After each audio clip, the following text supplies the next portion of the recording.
দাঁড়াও, আমার কাছে একটা নকল 500 টাকা আছে, বুড়োটার সাথে একটু মজা করে হাই নিই। বন্ধুরা, ভিডিওটি সবাই ভালো দাদু, করে ও দেখবেন। দাদু, তোমার সবগুলো সবাই বাদাম কত? রাস্তার পাশে সবগুলো নেবে? কিছুতেই হ্যাঁ, ঠকাতে সবগুলো যাবেন না। ওই 550 টাকা দিও বাবা। না না দাদু, আমার কাছে 500 টাকাই আছে, যদি হয়তো বলো তাহলে সবগুলো নেবো। আপনারা জেনে তাকে ঠকাবেন। ছেলেটা আমার খোকার মতো, আপনাদের কাছে এটাই অনুরোধ, ভারী সুন্দর। ভিডিওটি পুরো দেখবেন। আচ্ছা বাবা, তুমি এক কাজ করো, তুমি 500 টাকাই দাও। ঠকানোর জন্য এই নাও, কল করে 500 টাকা।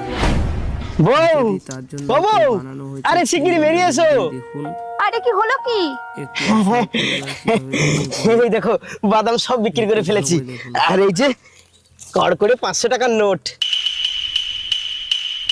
এ কি গো, এ তো নকল 500 টাকা, তোমাকে তো ঠকিয়ে দিয়েছে।